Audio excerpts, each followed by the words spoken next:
أعوذ بالله من الشيطان الرجيم بسم الله الرحمن الرحیم۔ مدارج النبوت میں یہ حدیث پاک موجود ہے کہ جب حضرت بی بی آمینہ رضی اللہ تعالی عنہا کے حمل شریف کو 2 مہینے پورے ہو گئے تو حضرت سیدنا عبد المطلب رضی اللہ تعالی عنہ نے حضرت سیدنا عبداللہ رضی اللہ تعالی عنہ کو کھجوریں لینے کے لیے مدینہ منورہ میں بھیجا یا تجارت کے لیے ملک شام روانہ کیا۔ وہاں سے واپس لوٹتے ہوئے مدینہ پاک میں اپنے والد حضرت سیدنا عبد المطلب رضی اللہ تعالی عنہ کے ننھیال بنو عدی بن نجار میں 1 ماہ بیمار رہ کر 25 برس کی عمر میں حضرت سیدنا عبداللہ رضی اللہ تعالی عنہ وفات پا گئے اور وہیں آپ کا مزار شریف بنا۔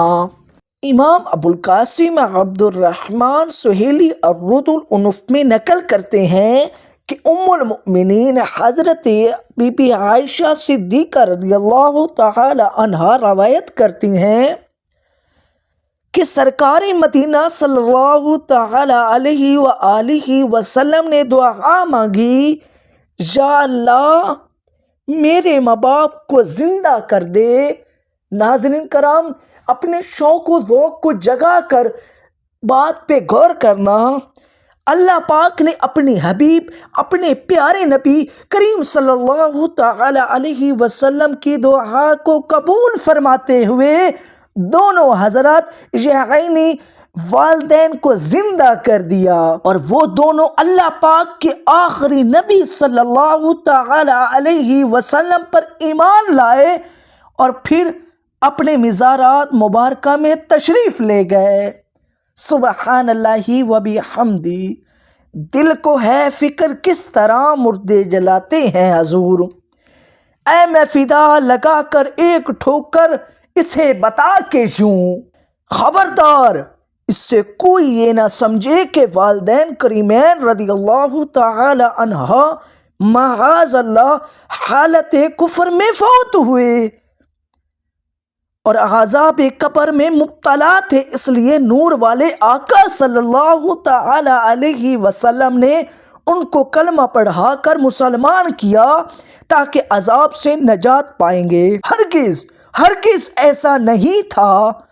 بلکہ وہ دونوں توحید پر قائم تھے، یعنی اللہ پاک کو ایک ماننے والے تھے اور کبھی بھی انہوں نے بت پرستی نہیں کی تھی۔ رسول پاک صلی اللہ تعالی علیہ وسلم نے انہیں اپنی امت میں شامل کرنے کے لیے دوبارہ زندہ فرما کر کلمہ پڑھایا۔ سبحان اللہ و بحمدی۔ ہدایہ کی بخشش میں حضرت مفتی احمد یارخان رحمۃ اللہ علیہ فرماتے ہیں، حضرت آمینہ خاتون رضی اللہ تعالی عنہا کا ایمان قرآن کریم کی اس آیت کے ترجمے سے واضح ثابت ہے۔ حضرت ابراہیم علیہ السلام نے دعا کی تھی، ترجمہ آپ کی سماعتوں کے حوالے میں کنز ایمان میں کروں گا، اور ہماری اولاد میں سے ایک امت تیری فرما بردار۔ پھر بارگاہ خداوندی میں عرض کی، ربنا وابعث فیہم رسولا منہم، اے رب ہمارے رب، اور بھیج ان میں ایک رسول انہی میں سے۔ خدا یا میری اولاد میں ہمیشہ ایک مومن جماعت رہے، اور اے مولا اسی مومن جماعت میں نبی آخر الزمان صلی اللہ تعالی علیہ وسلم کو بھیج۔ حضرت سیدنا ابراہیم علی نبینا وعلیہ السلام کی یہ دعا یقیناً قبول ہوئی۔ حضور پاک صلی اللہ تعالی علیہ وسلم کے تمام آباء و اجداد یعنی ماں باپ، دادا، پردادا،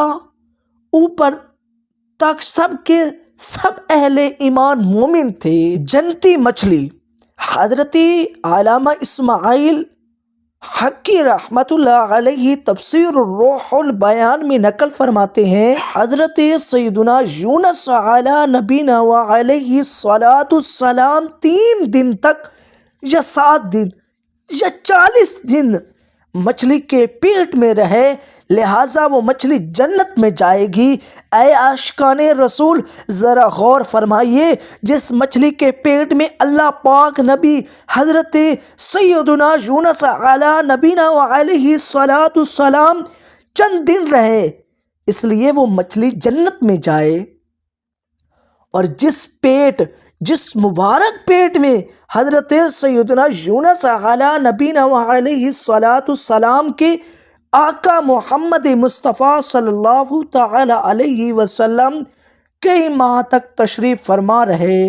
وہ بی بی آمینہ رضی اللہ تعالی عنہا معاذ اللہ یعنی اللہ کی پناہ کفر پر دنیا سے جائیں اور عذاب قبر میں مبتلا رہے، یہ کیسے ہو سکتا ہے؟ یقیناً اللہ پاک کے پیارے رسول حضرت محمد صلی اللہ تعالی علیہ وسلم کے پیارے پیارے ماں باپ کی مبارک زندگی کا ہر لمحہ توحید یعنی ایمان کی حالت پر گزرا، اور وہ جنتی ہیں، بلکہ ہمارے پیارے آقا صلی اللہ تعالی علیہ وسلم کے تمام خاندان یعنی ماں باپ اہل حق تھے۔ آپ کے پاس پہلے پہنچ سکیں۔